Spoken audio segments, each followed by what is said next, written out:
Marvin would like kids. Everybody thinks Hey, Darcy.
Return to me.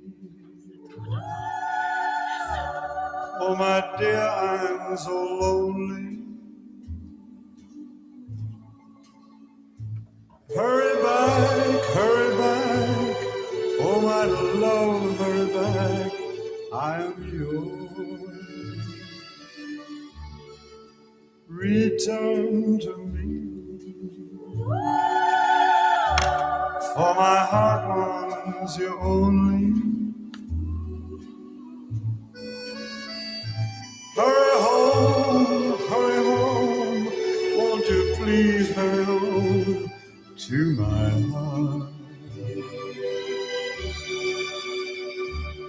My darling, if I hurt you, I'm sorry. Forgive me, and please say you are mine. Return to me. Please come back, Bella Mia. Hurry back, hurry home to my arms, to my lips and my heart.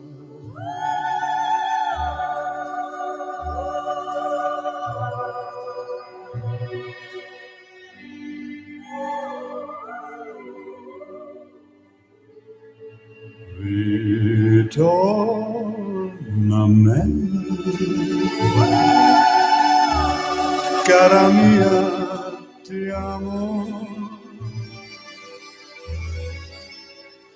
Solo tu, solo tu, solo tu, solo tu, mio cuore.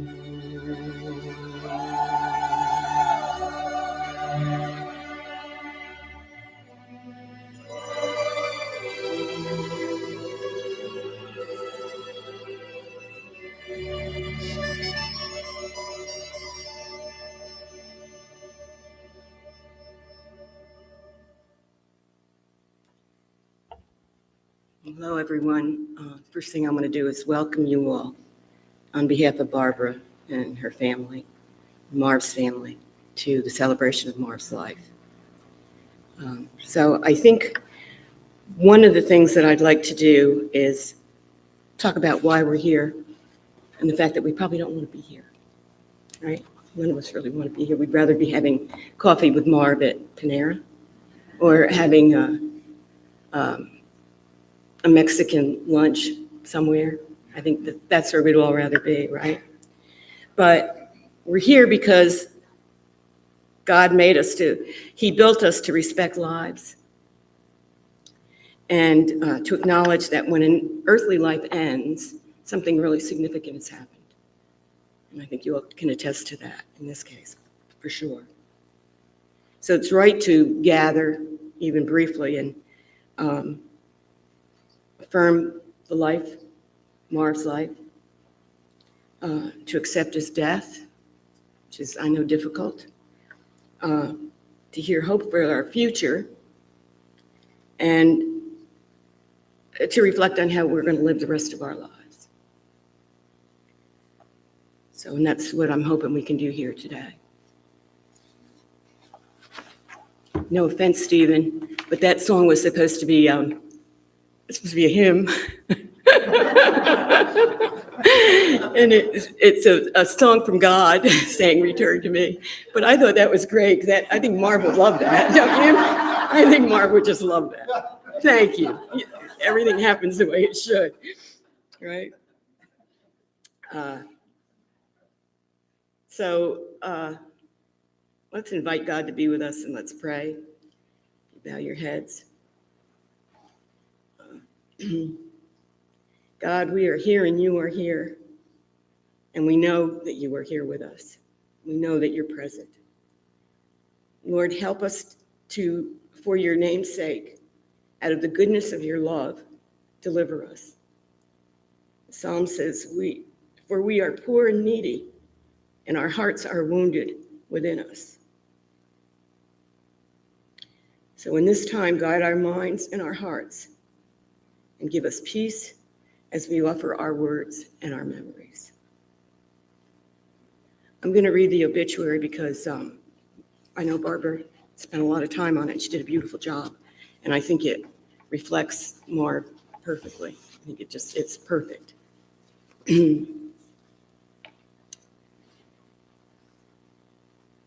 Marv, who we call the marvelous one, right, Barbara? The marvelous one. Marv Henry Clark Jr. of Raleigh, North Carolina, passed away on Wednesday, October 1st, 2025, at the age of 81. He was born on March 13th, 1944, in Kenosha, Wisconsin, where he grew up the oldest of 4 children. After graduating from Bradford High School in Kenosha, Wisconsin, Marv enlisted in the U.S. Navy and served 1962 to 1966. He tracked submarines in San Salvador, and we're all happy for that during Vietnam, believe me. And in Antigua, where he spent lots of time on the beach and had a perpetual sunburn. Marv enrolled in the University of Wisconsin on the GI Bill and graduated with degrees in marketing and electrical engineering. Marv utilized his engineering acumen in selling printed circuit boards across the United States and internationally. He was always a top earner at various companies, including CircuitWise and Westwood Associates. He was an athlete growing up, playing both basketball and football, which he enjoyed watching as an adult. Go Packers. Marv traveled to Las Vegas and other top courses to enjoy a round of golf with his school chums, where he also developed a perpetual sunburn. Marv was a founding member of a group of guys who went to Pinehurst for a golfing weekend every June for the last 25 years. Marv was survived by his wife, Barbara, Babs, I never called her that, Clark, son Jeffrey Clark, and his wife, Claudia, his son Zachary Clark, his stepdaughter Darcy Baldridge, and her husband Eric. He is survived by his sister Nancy Carroll and her husband Mike. Grandchildren are Zane Clark and Riley Clark. Hannah and her husband Matt, Matt Wrightington, Avery Baldridge, Emma Baldridge, and Max Baldridge, and great-grandson Aries. Marv is preceded in death by his parents, Marvin and Phyllis Clark, his sister, Persicia Blue, his brother, Tim Clark, and his former wife, Janet Moyer, who is Jeff's mom. Marv was the life of every party. He enjoyed life to the fullest, and as Frank Sinatra sang, he did it his way. He had lifelong friends who loved him. He made everyone around him feel special. And there will never be another Marvelous Marv. Never. Okay.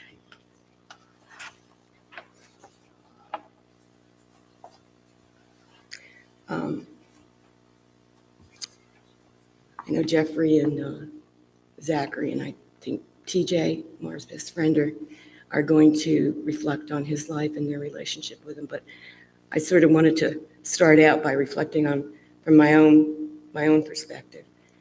And I think it just reiterates some of the things that were in the obituary. Marv was joyous. He loved life fully, and he lived life joyfully. He had a laugh that still echoes in my ears. I can hear it.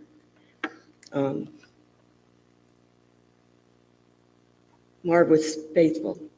He was a faithful son. He often spoke about his parents and his sister and his brother. He was a faithful husband to Barbara. He was a faithful father and a grandfather.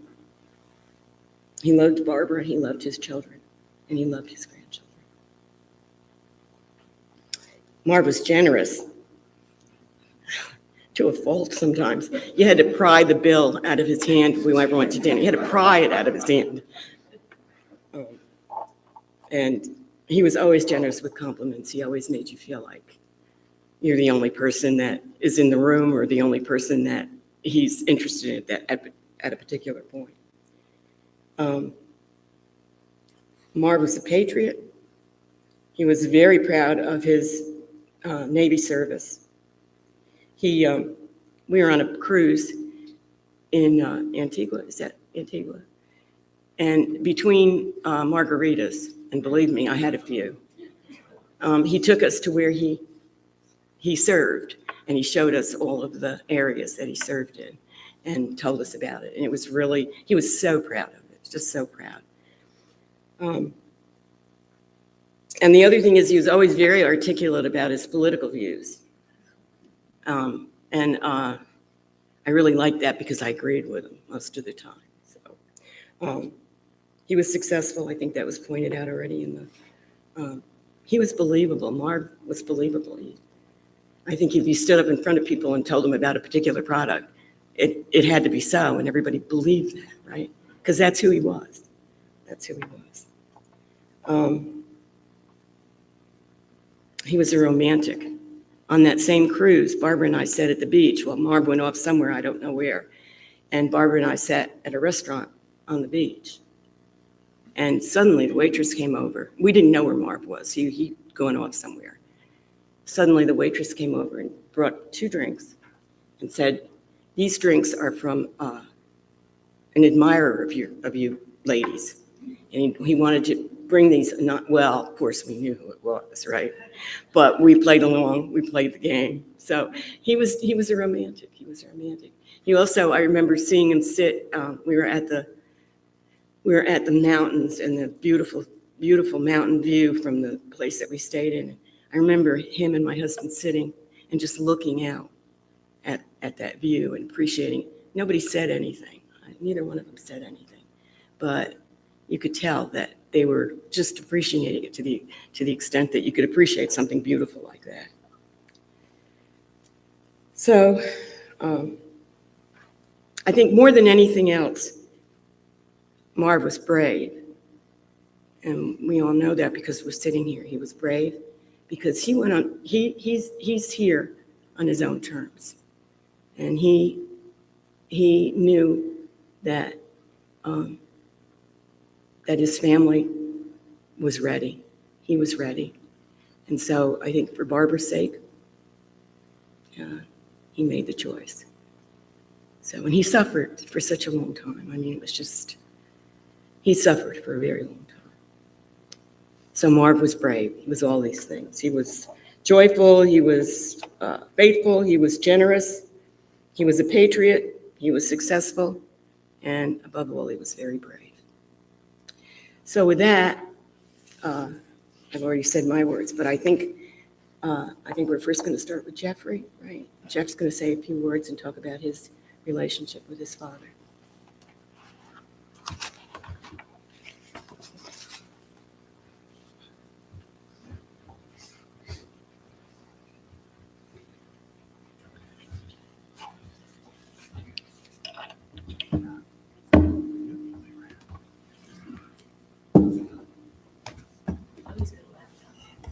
Well,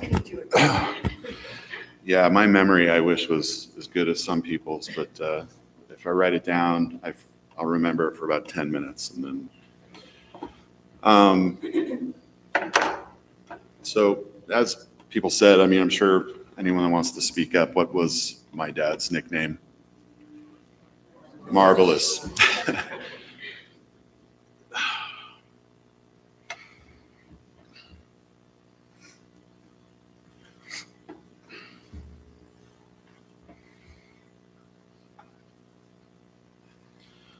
So Dad was born in Kenosha, Wisconsin. He always spoke about it. He enjoyed his time. You know, I always heard about Dave Starr, Ed Kwasinski, or as we call him, Eddie Quick. We call Dave Bart Starr, because if you ever met Dave, he looks just like Bart Starr. So if you guys don't know who Bart Starr is, look it up. You'll be disowned by me because he's one of the legendary Green Bay Packers. I found out that I knew he played football, but he was actually described as very athletic and popular, which I did not know. I've learned a lot about Dad, especially in the last 3 weeks. I know after high school he joined the Navy. He told me stories about the Navy, that he spent most of his time in shorts and a t-shirt, which is amazing to me. It made me want to join the military, which I never did. He was a radar technician. He told me that, which was very interesting. I've always been interested in electronics, things like that. And as long as I've known, my dad from the time I could remember, he was selling printed circuit boards and liquid crystal displays. So he's been in the electronics business forever. After the Navy, obviously, he came home. He married my mom. I don't know how shortly after, but to me it was quick, but I don't believe it was.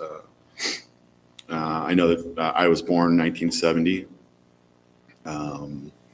and we lived in Milwaukee with my mom's mom and dad for a short period of time, and eventually we moved to Glendale Heights, Illinois, where we got our first house. One of the stories of that, and everyone knows my dad always told stories, right? I mean, that was his thing. And I sat here wanting to go through some of the stories, and the minute I was tasked with this, I drew a complete blank.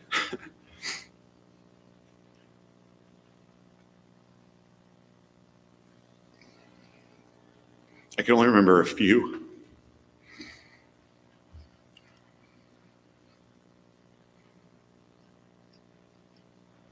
One I remembered was when we moved into this house in Glendale Heights. I can't remember how old I was. I think I was like 4 or 5. I think I was in kindergarten or just before that. But I do have some memories, and this is one I remember is when we installed the sod in our front yard.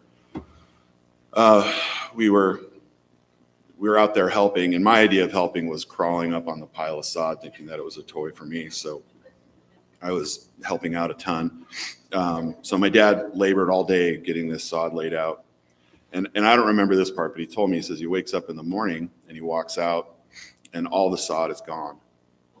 All of it's gone. And apparently he then hears his neighbors across the street laughing, and he sees that they're sitting there sipping cups of coffee. Well, eventually after he had done all that, they had come over after and flipped all the sod dirt side up. And and he always told that story. He told it to me probably 100 times, and it never failed to entertain me like greatly. It was such a great story. And I don't remember, we did not live in that neighborhood for very long. And for someone to create that kind of a relationship with their neighbor, that they'd feel comfortable enough to do a prank like that, I just think it just says a lot to me anyway. I know that he managed an apartment building before that house in Mount Prospect, Illinois. I was just a baby, I guess, according to family. I obviously don't remember this, but he used to take me to class in a baby carrier. So he would sit me down, and I mean, being a father, I can't even imagine taking my kids to a college class. So, but I know that my mom was very sick, so he needed to support her as much as he could. And if that was when he did that, or how he did that, then that was awesome. So we moved to Lake Bluff, Illinois after that home. We lived there for about 2 weeks, and we found out that we were moving to Texas. So we ended up in Plano, Texas, where actually I started kindergarten there. And then eventually Dad was traveling a ton. I remember he would sometimes be gone 3 weeks out of the month. It was probably one of the times that I missed him the most. But he still found time to coach soccer, and he still found time to, I was a huge baseball player, and he found time to shag flies for me. I remember one time we were coming back from he was shagging flies for me all day, and he had worked all week, and his pants were practically like falling off of him. He's just so dead tired. And, at the time I didn't think anything of it because I thought that's kind of what dads are supposed to do, right? But putting it together now after obviously having children of my own and having to work all day and then be present for your children is hard. It is definitely hard, and he did it. So I asked him a story one day about how we ended up in Texas of all places, because we were Midwest, not from the South at that point. So he started working for a company. I can't remember the name. I think it was either Motorola or Calmus out of Illinois. And he was an incredibly good salesman. And I remember he always told me, he goes, I never had to sell anything. I just made friends. And that's what he did. So he tells me about, this is one of my favorite stories. He tells me about, he goes down, sets a meeting with a guy named Jack Metler, if anyone recognizes that name. Jack Metler was always a name in my house because we just knew Jack. Jack was the owner of a circuit board sales company called Circuit Wise out of Connecticut. I think it was Connecticut. I could be wrong. He has lunch or dinner with him, and I guess supposedly he was selling the pants off all of Jack's salesmen down there in Texas. And so basically it came around to, Jack said, if I can't beat you, I need to hire you. So he offers him a job. He asked my dad how much he made in a year. And according to Dad, in this story, he embellished quite a bit, saying what he made. And Jack, I guess, according to Dad, didn't hesitate. Just says, okay, well, I'll double it. And Dad says, and I don't know if I would have been like, really? Okay. But Dad, I guess he said he kept his cool. He looked down and he's like, okay, well, I'll think about it. Like that. Of course, obviously he took the job. And we ended up in Plano, Texas. That was a time when, flies, football, coaching soccer. I mean, he did all of that stuff, all while trying to be a new employee and travel all over the world and do the things that he did. I know that we loved going to movies. My parents, in 1980, they separated and divorced. He moved up to Connecticut to be closer to work, and I believe that, I don't know exactly, but I believe that's where he met Barbara. And they eventually got married, and my little brother was born. I call him my little big brother because he's much taller than me. So, and I remember when we would see each other, you know, on during visits and things like that. We would go to movies every time. My dad loved movies, and so do I. I absolutely love going to movies.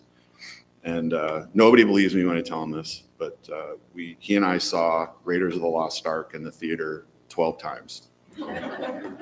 By far our favorite movie, I think, and he had a lot of favorites, but Raiders of the Lost Ark is by far my favorite movie. And we would sometimes leave the movies, see what was playing next, and literally go right around, buy more popcorn, and go right back into another movie. And people probably look at it as ridiculous, and we just had a ball with it. It was a lot of fun. One of my fondest memories of Dad. He loved playing golf. Obviously, with his time with his friends in Pinehurst. I didn't take up golf until I was in my 20s, maybe early, actually probably my early 30s. I was a pretty avid skier, and I fortunately tore my ACL. So I found a love for golf. Dad and I have played some really great courses. Played at Spanish Bay at Pebble Beach. We played at Pinehurst. Of course, we played any course in North Carolina, which beats out any other course in the country. People just, if they don't play North Carolina golf, they haven't played. My dad always had integrity. That was a trait that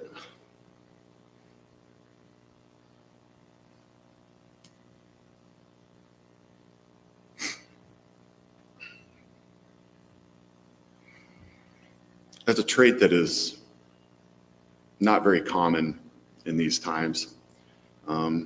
Unfortunately, in my job that I do, I get to see the worst lack of integrity of people. And so you really appreciate people who have it. He told me one time he had applied for a job. He had an inside position. He had an insider, like a guy that was giving him a reference.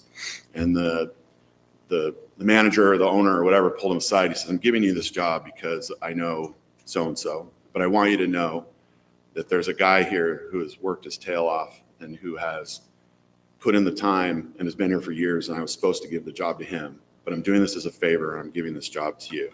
And my dad turned the job down. And he said he would never take a job from somebody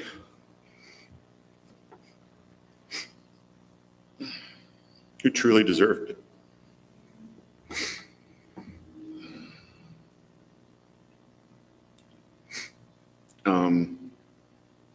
Dad never took life too seriously. I described him over the last few as trying to, when I come and help him with things at the house and things like that, I remember I went home one day and I'm like, God, I wonder if this is what it was like raising me, like just, you know, Dad, you got to do this and you got to do that. And you got to, I felt like I was, you know, and he wanted to do things the way that he wanted to do them. And I appreciate that 100%.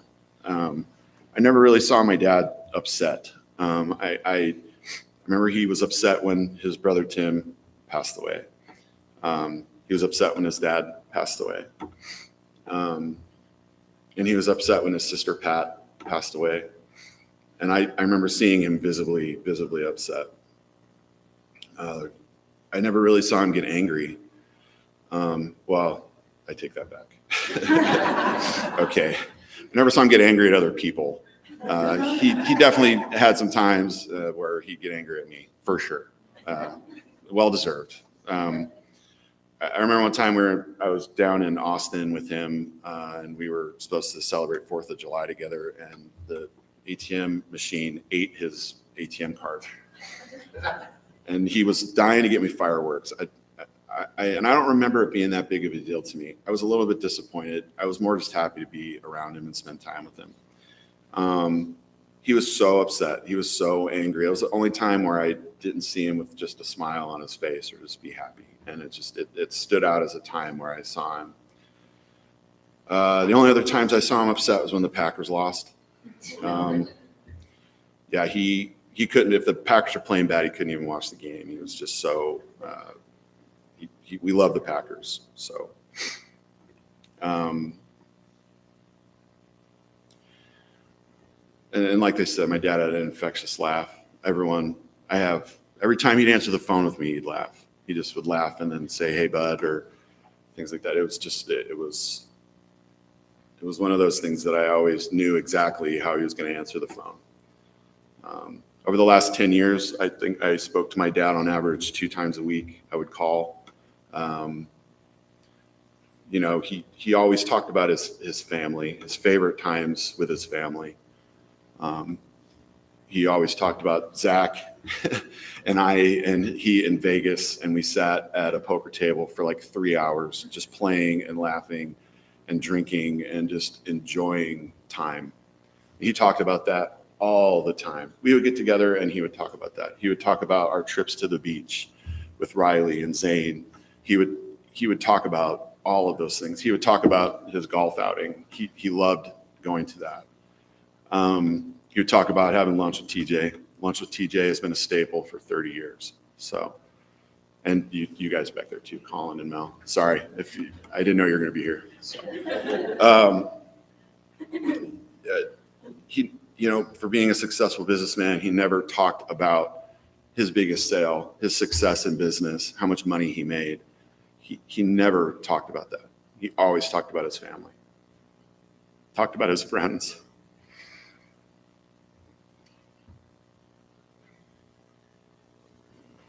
Talked about his dogs. He loved dogs. God, he loved his dogs. I never realized how much he loved his dogs, but he sure did. By far, those were his biggest achievements. Never had to wonder if he was proud of me.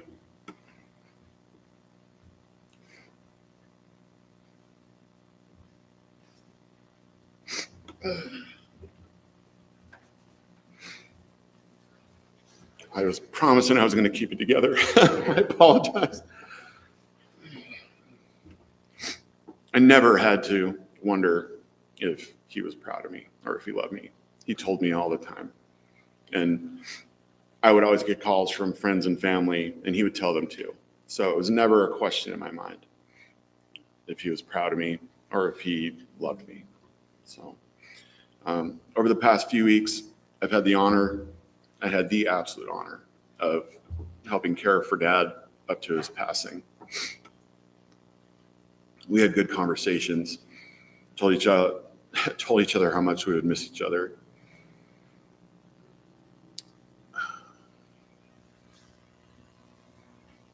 Once again, he told me how proud of me he was.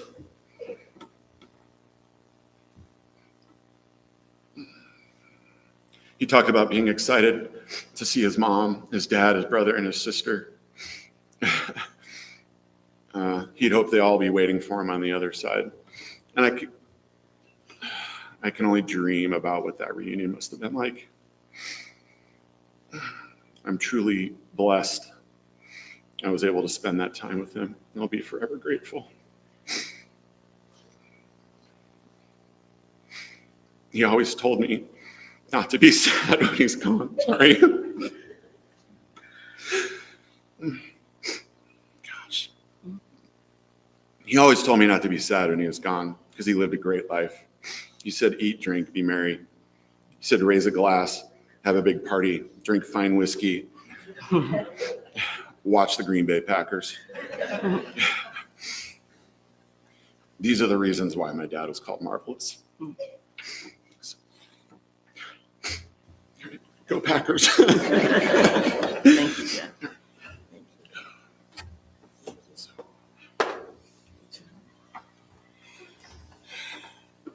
Thank you, Jeff. Zachary, are you ready? Zachary with the flower on.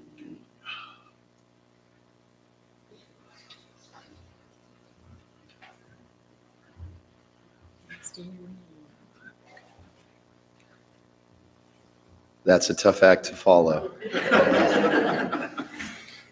I'm a performer by trade, and that is an incredible performance. It's so beautiful. It's so truthful. The only downside is I feel like you stole a lot of my ideas. It's okay. But I'm going to start with just thanking everybody for coming here to celebrate the life of my dad. It means the world to me that each and every one of you was able to come today. It was an adventure getting here. It was touch and go for a moment. And I just want to send my thanks to my family who helped me make that last little trip after cancellations and storms and everything else going on. I was able to get home in time. And I'm already so thankful that I'm able to be here with all of you.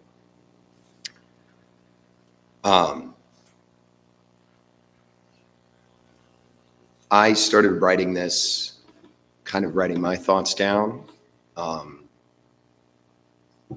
last week while I was up in New York, where I live. And a similar thing happened. I know Dad was the ultimate storyteller. He had stories for days. I take after him in that regard because a lot of my friends have a rule with me, which is I'm allowed to tell a story 3 times. On the 4th time, my friends go, Zach, you've already told that story before. That was something I definitely took from my dad. He would do, and it's funny thinking about it now, because back at the times you're like, you remember that time, and sometimes if you're like, Dad, yes, you've told me so many times, I've heard this story so many times, and sometimes you're just like, just let him go, let him tell the story, because he got such joy out of these stories. These stories brought him joy. The stories were about his family. The stories were about his friends. I'm going to tell one of those stories. It's my favorite story. It's the one that sticks in my head the most. I don't remember this story. I might have not even been born. And I will probably get a few of the facts wrong. But what I do know is every Christmas, after Dad had had about 2 to 3 eggnogs, he would tell this story. So you all know that Marv, and my father, bared a striking resemblance to Santa Claus. He had the gut, he had the bald head, and occasionally he had the beard, and he, of course, had the generous, jolly demeanor that Santa Claus is known for. And apparently his boss at the time knew this. And so his boss one day asked him, hey, Marv, listen, we're doing this big Christmas party at my house. And we were wondering if you would be willing to dress up as Santa Claus for the kids. And what we'll do is we'll hide some presents outside, and you'll bring them in, you'll knock on the door, and you'll say Merry Christmas, and you hand out the presents, and it'll be this really cool thing, and the kids will be really excited. And my dad, being the generous, kind, wonderful person that he was, said, yeah, sure, I'll totally do that. That's great. So he was driving I want to say a Volkswagen, like he was driving some beater of a car at the time. And so obviously they rented the suit for him, and he doesn't want the kids to see him drive up in this car. So he parks a few blocks down. This is up in New England. And he walks. He gets to the house. He finds the presents. He goes inside. The kids lose their minds. Oh my gosh, it's Santa Claus. And he's giving out presents, and he's smiling, and he's laughing, and he's doing ho ho ho and all this stuff, and it's this amazing thing. Finally, the bag is empty, and all the kids are losing their minds. And eventually, they come up to him and they say, Mr. Claus, we have a present for you. He's like, oh, what do you have? And They come over and they give him a bottle of scotch. Evidently a very nice bottle of scotch. Obviously from the parents to say, hey, thank you so much for doing this for the family. So, of course. So he leaves. But all the kids are at the window, right? They're watching. They want to see the sleigh. They want to see the reindeer. They want to see all this stuff. He goes down the street. He gets in his car. And he's like, I'm going to wait. I'm going to wait a little bit before I drive off. Like, wait like 30 minutes. It's New England. It's cold.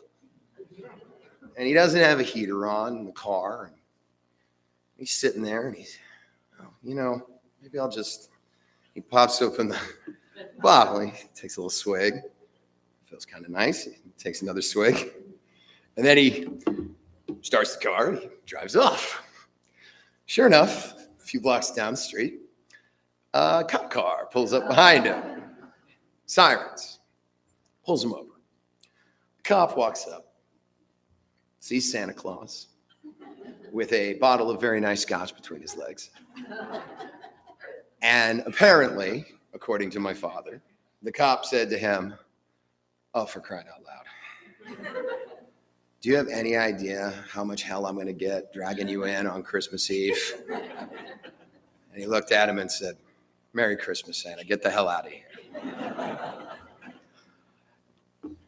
Every Christmas, my father told that story. That's why I know it so well. I know the beats, I know the cadence, I know the whole thing. In a lot of ways, for those of you who don't know, I have somewhat of a career in the performing arts. I think I got my start not from doing plays. I think I got my start from listening to the way my dad told stories. He was really good at telling stories. He knew when to pause. He knew for effect. He knew, and he certainly knew how to project his voice. All of those things I got from him, and I'm endlessly grateful.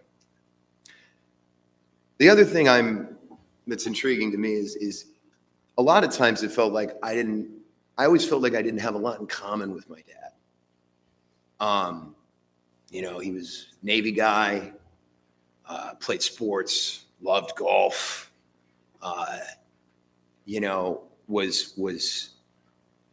didn't read unless it was a Tom Clancy novel. Like, really, he had like 3 authors he was willing to read, and I was a voracious reader growing up. I was opposite of that. I was a skinny theater kid, maybe a little too in touch with my emotions. I tended to spend a lot of times hiding from my parents up in my room, reading, painting, playing video games, listening to very loud, very angry music. But as Jeff has brought up, there was one thing that we definitely had in common, which was our love of movies. My dad loved movies, as Jeff has said. Most of our conversations over the years when I would call him was about whatever movie he had just seen that weekend. He'd see the good ones, he'd see the bad ones, he'd see everything in between. I have a similar story. It wasn't Raiders of the Lost Ark, but I saw Jurassic Park 13 times in the theater. However, I think he learned his lesson because he got to a point, there used to be a $1.50 movie theater in North Carolina. And he got to the point where he would just be like, I'd be like, I want to go see Jurassic Park for $1.50. And he'd be like, here's like a $5. I'm going to sit in the car.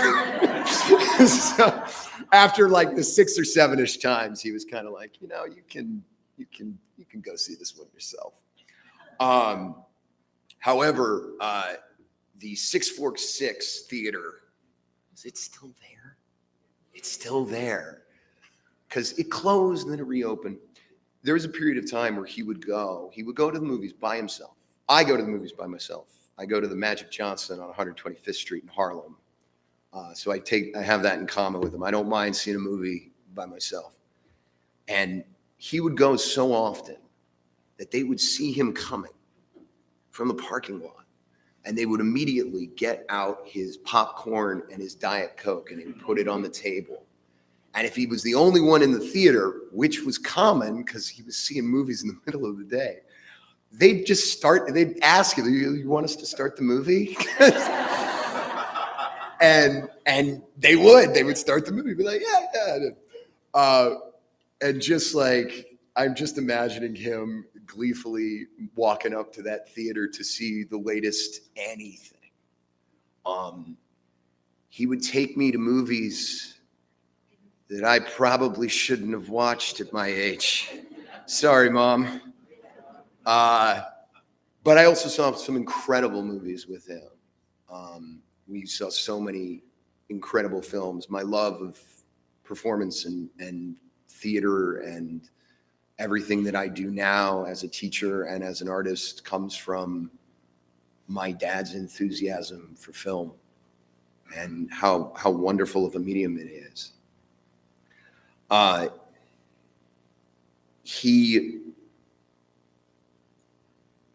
We rented movies. He would buy movies. We had an endless supply of films to watch.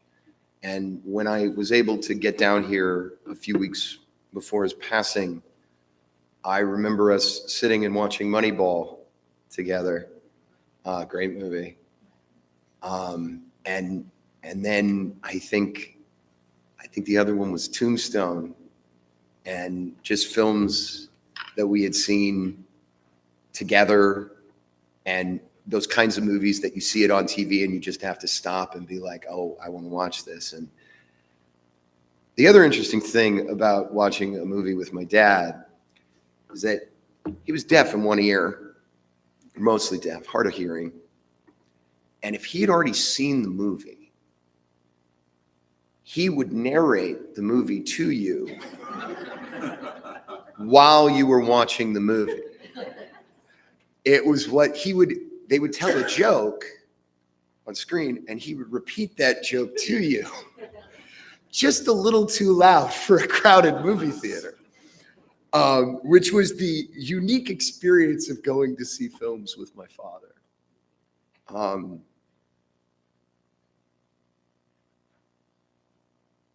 going to miss that. I'm going to miss going to the movies with him and talking about something we love. I think it's part of why my dad never questioned my choice of profession. A lot of people, if you go to parents and you say, I want to be an actor, there's a lot of parents that might be like, okay, but maybe start with business and go from there. He was all about it. He took me, when I auditioned for North Carolina School of the Arts, he took me for the audition, and I think he was more excited about the campus than I was. He was running around. He was like, oh my gosh, this place is amazing. And I remember us getting home and my mom asking, like, how did he do? And my dad was like, he got in. He was right, which was very sweet. But I didn't have that kind of confidence. But he always really believed in me and was one of my biggest fans. The second one's sitting right here. And never tried to dissuade me or discourage me. It was always, what's next? What are you going to do? What's the next step? He supported me. He supported all of us at certain points.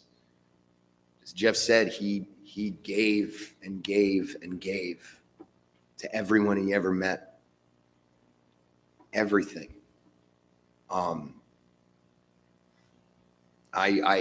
never met anybody in my life as generous as him. And I wouldn't be the man I am today if I didn't have my father in my life for as long as I did. And I'm so very thankful for that.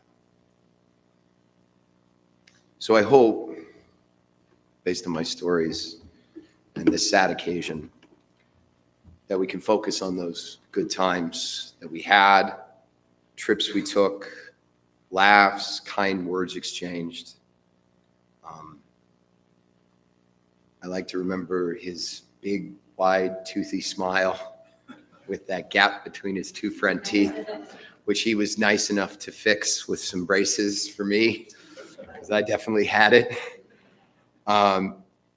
He had jokes for days. He had stories for days.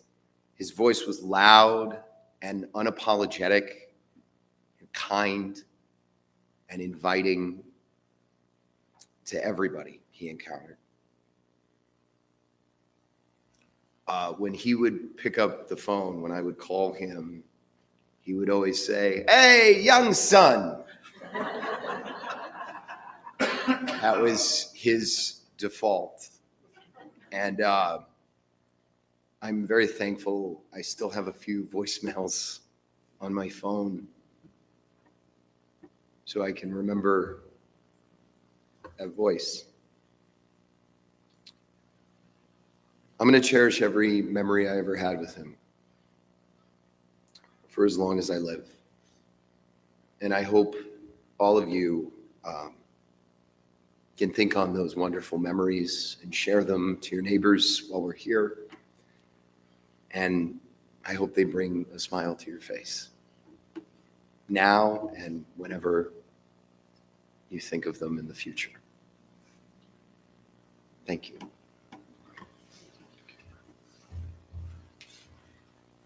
Any TJ wants to say a few words?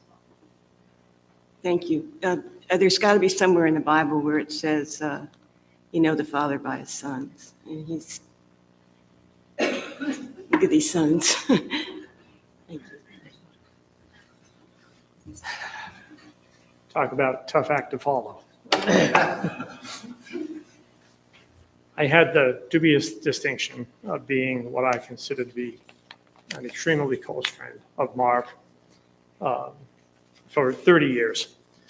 We, listening to the stories of his children, and Barbara, thank you, I forgot to say, for allowing me the opportunity and the pleasure of being able to speak and talk about Marv.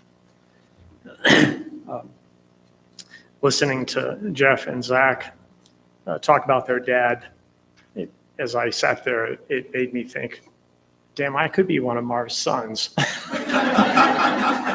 If it weren't for the fact, chronologically, it's impossible. Marv and I, as I said, have known each other for 30 years.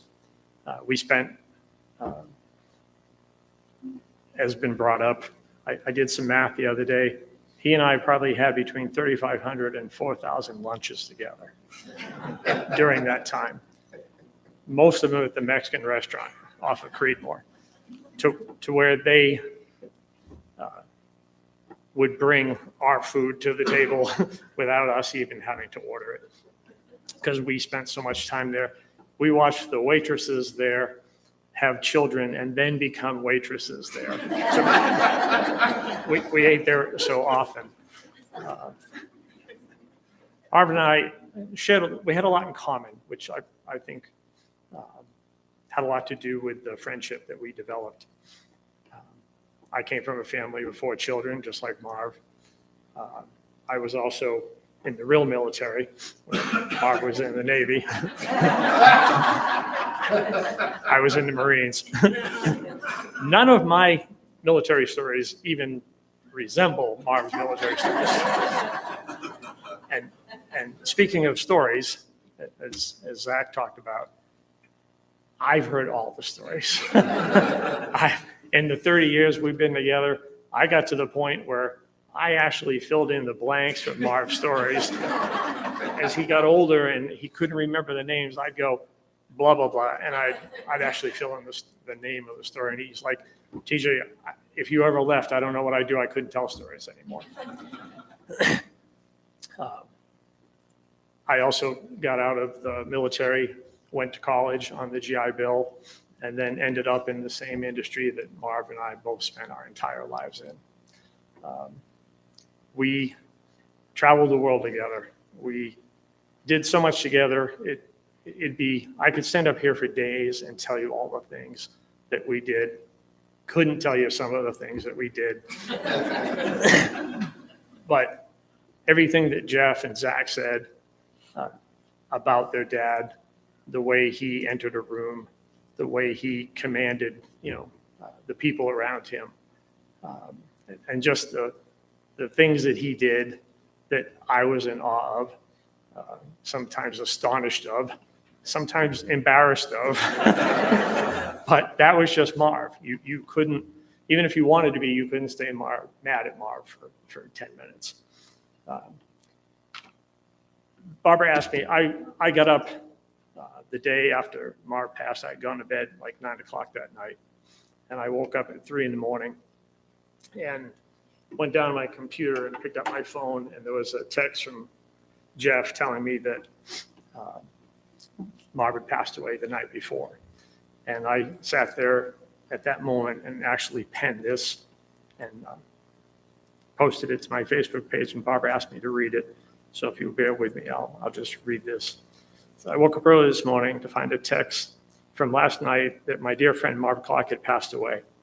It was not unexpected, as he had been in declining health for a while now, but you never are prepared for losing someone.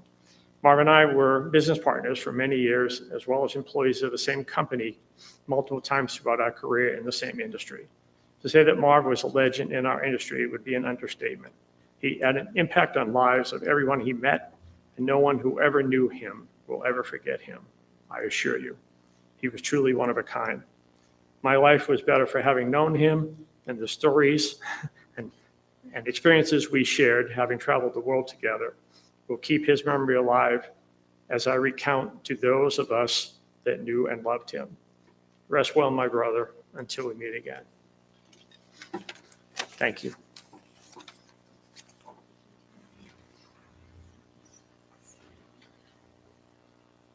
Thank you very much, TJ. Thank you, boys. I think, Claudia, are you prepared to?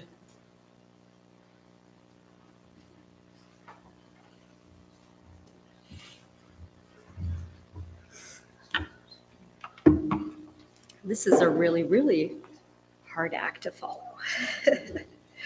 I was asked by Barbara to read this beautiful poem, and I'm grateful.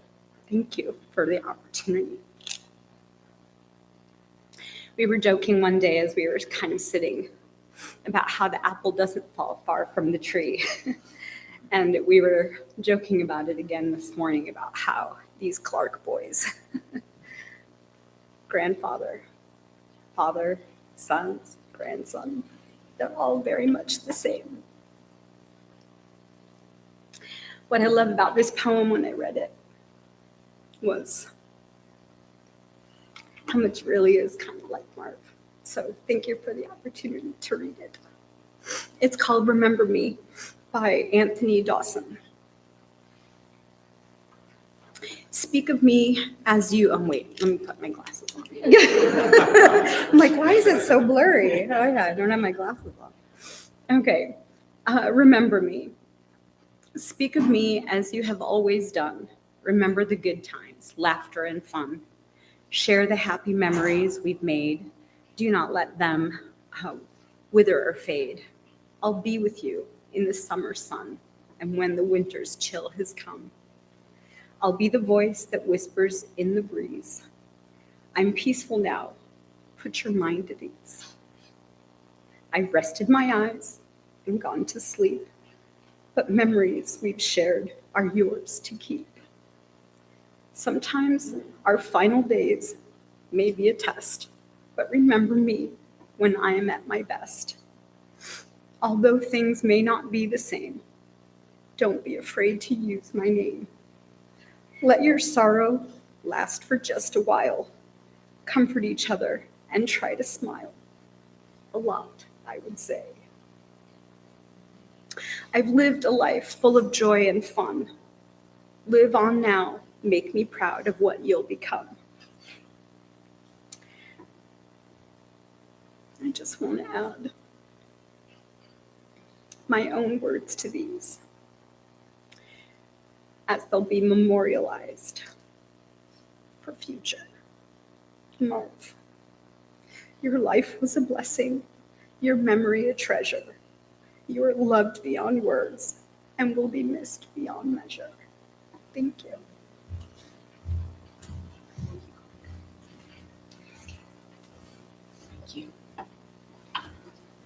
That was beautiful. Like I said, the apple, well, you said the apple doesn't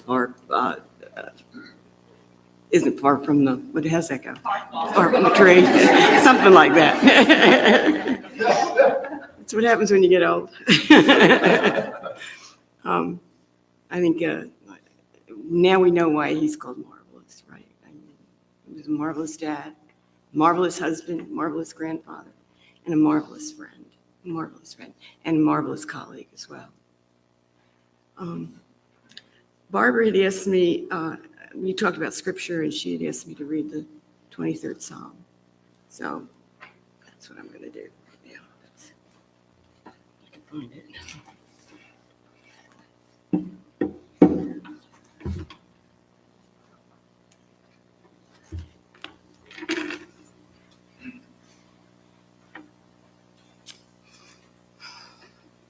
The Psalm of David.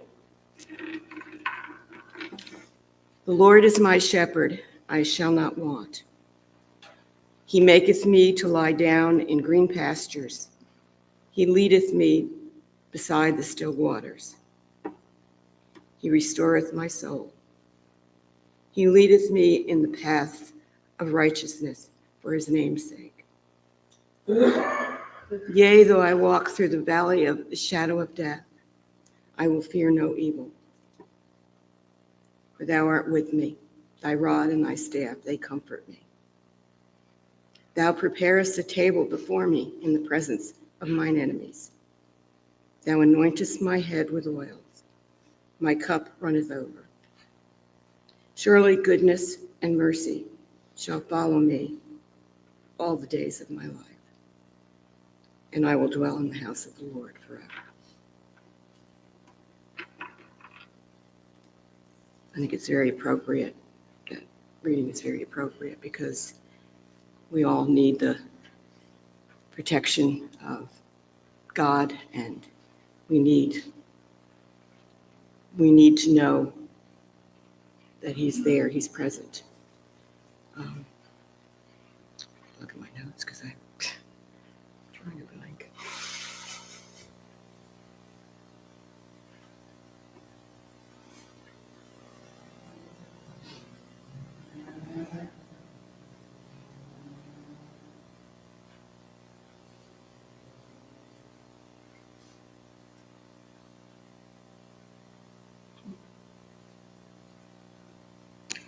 I'm not going to look any further. God will give us the strength, give you the strength to get through, Barbara. I know it's going to be hard. I mean, she can't hear me. You'll have the strength. Remember this, because it will help give you the strength. It's God's way of telling you that, making sure you know that. I told Zachary, you need to stay in prayer, which I tell you all the time. You need to stay in prayer. And I think, knowing Marv, he's going to keep loving you guys, loving all of us from the grave. You need to look for the signs, because he's going to keep loving you from the grave. His spirit was just so incredible that, and I do believe that we all will see each other again, and we'll know each other in heaven. We'll know each other in heaven.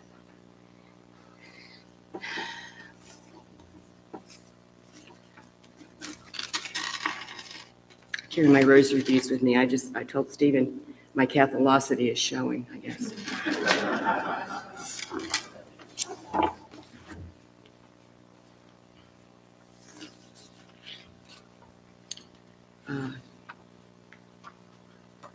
I want to thank Barbara for allowing me to do this. This is a great honor.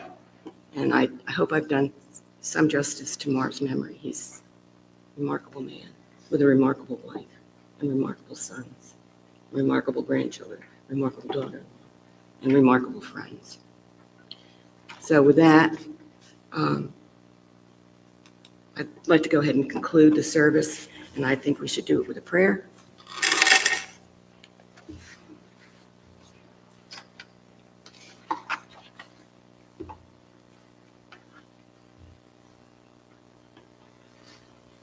So it's actually scripture, Psalm 130. Out of the depths we cry out to you, O Lord. Let your ears be attentive to our cry for mercy.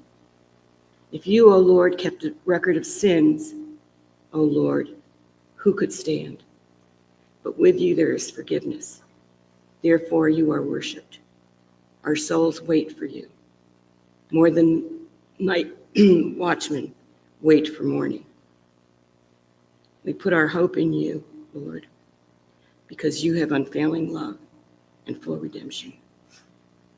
And we need to trust in that right now. Amen.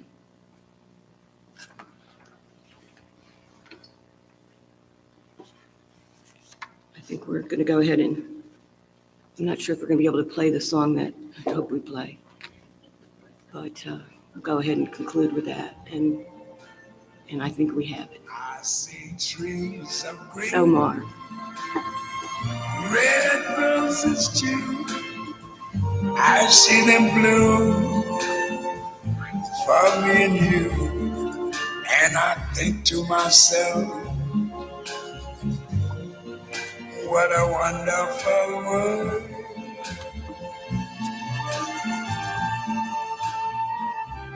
I see skies of blue and clouds of white, the bright blessed day, the dark sacred night.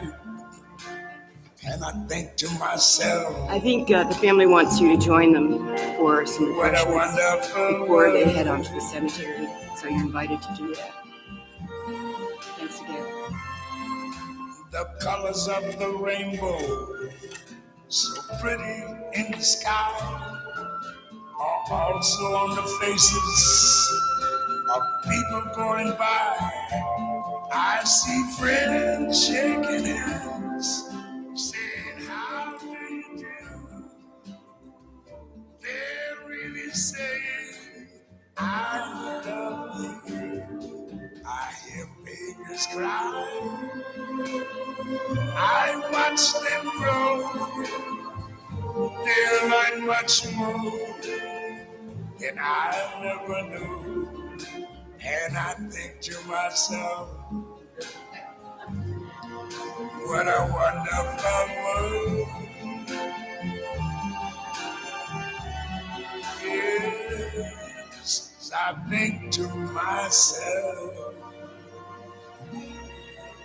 what a wonderful